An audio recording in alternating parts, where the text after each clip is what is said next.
আসসালামু আলাইকুম রহমতুল্লাহি ওবরকাতু। সবাই কী অবস্থা, কেমন আছেন? আলহামদুলিল্লাহ, আল্লাহর অশেষ রহমতে রমজান মাসে আমি অনেক অনেক ভালো আছি। আজকে চলে এসেছি আমার দানি জমিতে কীটনাশক দেওয়ার জন্য।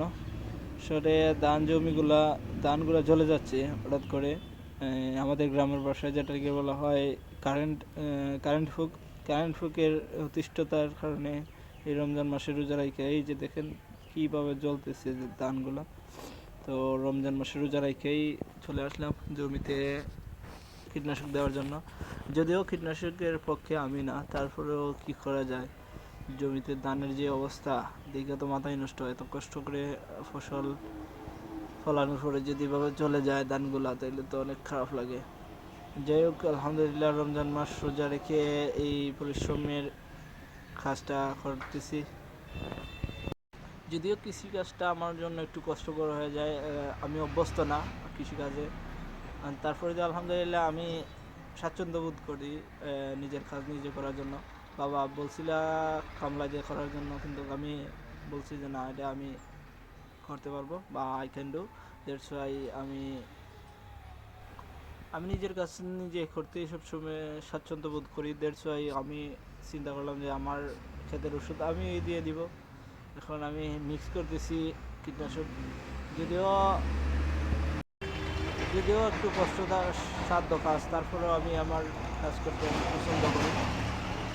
রমজান মাস হওয়াতে একটু বেশি মানে নিজের কাছে কষ্ট সাধ্য মনে হচ্ছিল। আর এখন আমি মিক্স করতেছি লড়াকু। এটা হচ্ছে আসলে মূলত লড়াকু ওষুধের নাম। আর এটা মূলত ব্যবহার করা হয় ধানের জ্বলে যাওয়া রোগের জন্য।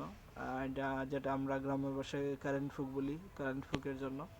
আসলে ধান গাছগুলা এমনভাবে জ্বলে যায় যে বোঝা যায় যে আগুন লাগানো হয়েছে বা জ্বলে গেছে। ওই কারণে আমরা বলি এটা কারেন্ট ফুক আর কি। প্রায় 1 ঘন্টা 1 ঘন্টা কাজ করে প্রায় আমি ক্লান্ত। যদিও রোজা দেখে একটু বেশি ক্লান্ত। আর কৃষিকাজে তো আমি এতটা অভ্যস্ত না, এই জন্য আরও বেশি ক্লান্ত। যাই হোক, আলহামদুলিল্লাহ, আল্লাহ শুক্রিয়া, রোজা রেখে এই পরিশ্রমের কাজটা করতে পারতেছি। এর জন্য অনেকেই তো এই সামান্য অল্প পরিশ্রমেই রোজা ভেঙে ফেলে। যদিও এটা ঠিক না, আমি এটা অ্যাপ্রিসিয়েট করি না। কোনো অবস্থাতেই রোজা ভাঙা যাবে না। কিছু কিছু কারণ আছে যেগুলো মহিলার জন্য, আমাদের পুরুষের জন্য না। যাই হোক, শুক্রিয়া আল্লাহর দরবার যে এত পরিশ্রমের মধ্যেও রমজান মাসের আজকে এত কত রমজান, মেবি 18 রমজানের রোজা রাখতে পারতেছি।